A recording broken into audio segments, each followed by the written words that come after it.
हम लोग आने गए तो धीरे से दूर जामा दे रही है। ভাটপাড়া পুরসভার 22 নম্বর ওয়ার্ডের দলীয় কার্যালয়ে বুধবার সকাল থেকেই ফর্ম ফিল আপ, লক্ষ্মীর ভাণ্ডার, বার্ধক্য ও বিধবা ভাতার সরকারি প্রকল্পের সুবিধা পেতে ওই ওয়ার্ডের বাসিন্দারা তৃণমূলের কার্যালয়ে ভিড় জমান। অভিযোগ, নির্বাচন বিধিকে বুড়ো আঙুল দেখিয়ে ভোটারদের প্রভাবিত করছে রাজ্যের শাসক দল, অথচ নির্বিকার নির্বাচন কমিশন।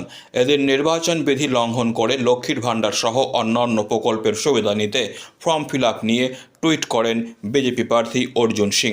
তার দাবি, দিদিমণি 13 বছর কিছুই করেননি, ভোটের 4 দিন বাকি, এখন নির্বাচন বিধি অমান্য করে লক্ষ্মীর ভাণ্ডারের ফর্ম ফিল আপ করানো হচ্ছে। পরিষেবা দেওয়ার নাম করে মানুষকে ভাওতা দেওয়া হচ্ছে। তার অভিযোগ, নির্বাচন কমিশনের পরিকাঠামো পুরোপুরি ব্যর্থ, শাসক দলের বিরুদ্ধে কোনো পদক্ষেপ নেওয়া হচ্ছে না।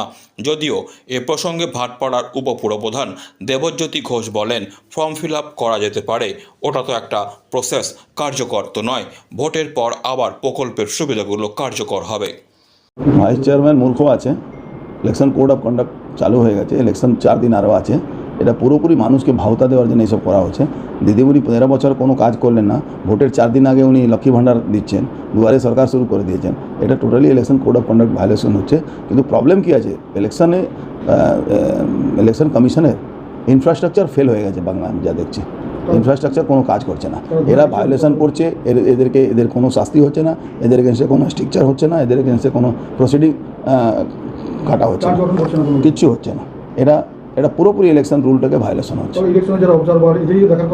জানি না কী হচ্ছে, কী কারণ আছে, কী অদৃশ্য কারণে এটা হচ্ছে। এটা খুব মারাত্মক, এটা আগে হতো না কোনো। আমি যা টুইট করেছি আপনি নিশ্চয়ই দেখেছেন, ইলেকশন কোড অফ কন্ডাক্টের ভায়োলেশনের জন্য টুইট করেছি। এটা কি দলীয় তাহলে প্রচার হচ্ছে বলে যেতে পারে? ভোটে হেরে যাবে জেনে এইসব করছে মানুষ। 13 বছর কিছু দিলেন না, 13 মিনিটের জন্য দিয়ে আপনি দিতে পারেন নাকি? এসব ফালতু নাটক করছে। কাউকে ঘর দিচ্ছে, কাউকে বলছে ঘর দিয়ে দেবো, কাউকে লক্ষ্মী ভাণ্ডার করে দেবো, কাউকে এই করে দেবো, কাউকে কল লাগিয়ে দিচ্ছে। ওই পৌরসভা, ওই গারুলিয়া পৌরসভা, ওই পঙ্কজ দাস একজন বাড়িতে কল লাগাচ্ছে। এখন তো লাগাচ্ছে, ভালো আছে, একটু গরিব মানুষ কল পেয়ে যাচ্ছে, কিন্তু তার জন্য 18,000 টাকা নিয়েছে। আগে নিত 35,000, এখন 18,000 টাকা নিয়েছে, কি আমি খুব কষ্ট করে লাগিয়ে দিয়েছি। মহিলারা এসে দলীয় কার্যালয়ের সামনে ভিড় করছে, ওয়ার্ড অফিসে লক্ষ্মী ভাণ্ডার। সেটাই তো বলছি, পুরোপুরি ইলেকশন রুলটাকে ভায়োলেশন হচ্ছে। ফিল আপ চলছে, ফর্ম ফিল আপের সঙ্গে কী সম্পর্ক? দিতে পারবে না, নতুন করে দিতে পারবে না। ফর্ম ফিল আপ একটা প্রসেস, আপনি জমা দিলেন, তার সঙ্গে এক্সিকিউট করতে পারবেন। যায় কি?